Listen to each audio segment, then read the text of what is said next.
Wakanda nomor, Indonesia forever. Gitu.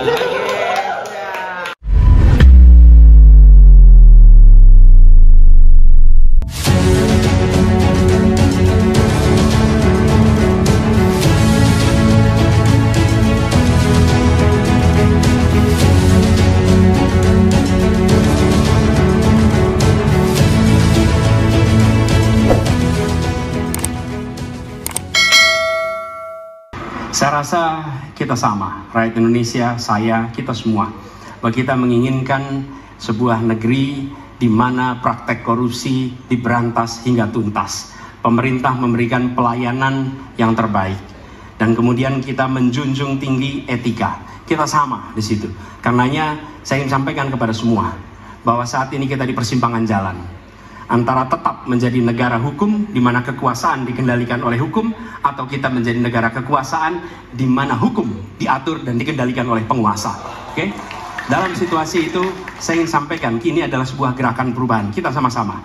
Kita ingin mengembalikan tetap menjadi negara hukum di mana kekuasaan dikendalikan. Dan saya ingin sampaikan bahwa etika dijunjung tinggi. Ketika terjadi pelanggaran etika, jangan bersembunyi di balik keputusan hukum. Justru kita harus mengatakan bahwa tugas dari pimpinan tertinggi memberi contoh. Bila ada pelanggaran etika, maka itu adalah mendasar. Bila tidak, maka ke bawah, ke seluruh rakyat, semua akan kompromi. Dan praktek orang dalam yang tadi saya sampaikan akan merusak sendi-sendi kehidupan bernegara kita. Rusak kita. Karena itulah penting sekali kita menjunjung tinggi etika. Dan itu dilakukan oleh siapa? Dari mulai calon presiden sudah diuji. Apa dia kompromi atau tidak pada etika. Okay? Lalu bagi anak-anak muda. Anak-anak muda, kita semua menyadari pemilu ini adalah tentang masa depan. Anda pemilik masa depan. Saya yakin Anda akan memilih yang serius untuk jadi presiden, bukan yang main-main untuk jadi presiden. Dan ketika kita berbicara tentang masa depan, maka saya ingin sampaikan kepada semua, kebebasan berpendapat akan dijamin. Kita tidak mengizinkan lagi situasi di mana orang takut. Maka itu saya sampaikan, Wakanda nomor, Indonesia forever. Dan cantik-cantik ini, gimana tanggapannya setelah selesai debat putaran pertama nih ya? Ada 4 sesi lagi kan? Ya, ada 4 sesi lagi. Kalau dari aku pribadi sih puas ya dengan jawabannya. Maksudnya Bapak juga bisa menjawab apapun pertanyaan dengan selaras, nyambung dengan temanya, pertanyaannya juga selaras ya dengan temanya, nggak ada yang keluar dari tema tersebut, tema yang diusung hari ini maksudnya ya. Jadi aku sih pribadi sangat puas dengan jawabannya, dengan emang itu semua yang udah pernah Bapak lakukan, jadi apa yang Bapak omongkan itu akurat, jadi aku pribadi puas sekali. Apa? Ya, kalau dari saya sendiri sih jawaban Pak Anies Baswedan tentunya sangat memuaskan dan merepresentasikan orang yang cerdas dan berintelektual tentunya. Dari yang saya ingat dari tadi kata-katanya adalah yang paling spektakuler itu kekuasaan harus diatur hukum, jangan hukum itu diatur oleh penguasa. Itu sih yang paling penting dalam perkataan Pak Anies tadi.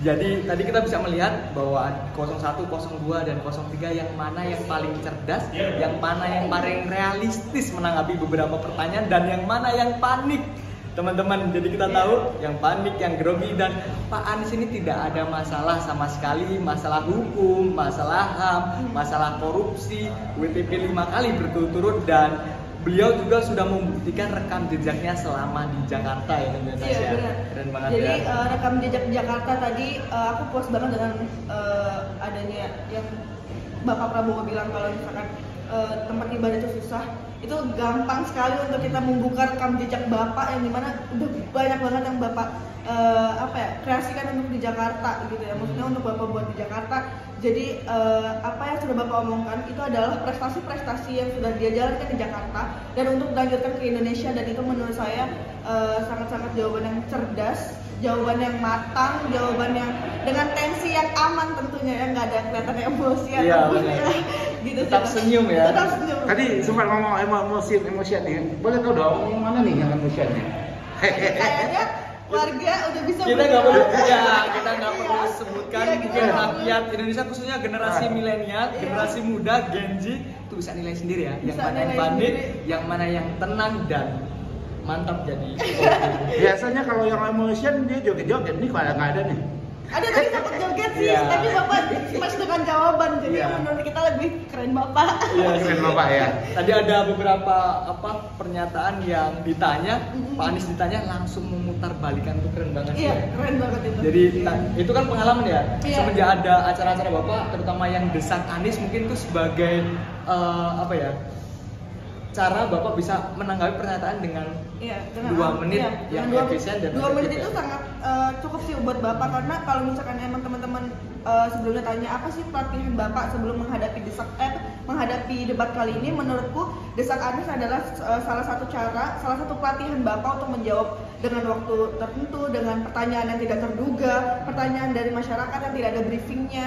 Kan sama aja dengan KPU tadi, walaupun sudah ditentukan temanya tapi nggak ada pertanyaannya. Jadi mungkin desak Anies itu contoh gitu ya, atau bukti nyata bahwa Bapak bersedia dan bisa menjawab apapun pertanyaannya. Oke. Nah, sebelum selesai nih, mau satu lagi nih, pesan-pesan nih buat anak muda seluruh Indonesia terkait debat malam ini.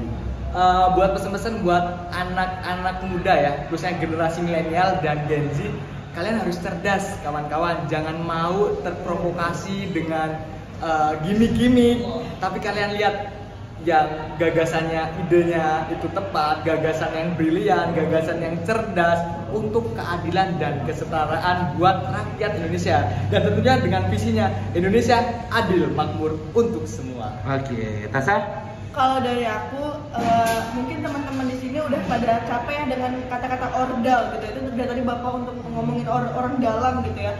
Kayak kita kerja pakai orang dalam segala macam yang berhubungan dengan orang dalam.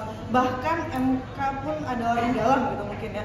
Nah, itu menurut aku kita udah capek banget dengan masalah-masalah orang dalam. Terus udah gitu, kita juga misalkan topik yang tadi Bapak omongin, misalkan kita dilakukan kekerasan seksual gitu ya, kita nggak tahu mau menghubungi mana.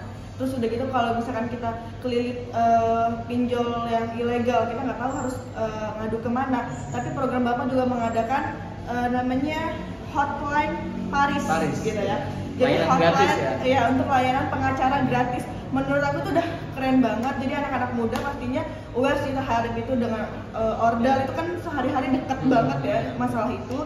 Terus yang kedua dengan tidak tahu harus ngadu kemana dengan masalah-masalah yang sebenarnya dekat banget dengan keseharian kita, mungkin kayak gitu ya. Jadi menurut aku dengan program-program yang tadi, semoga anak-anak muda semua mau untuk melek politik, kita bisa membaca gagasan dari calon-calon presiden gitu ya. Dan yang paling keren adalah Wakanda nomor Indonesia Forever gitu. Ya, terima kasih.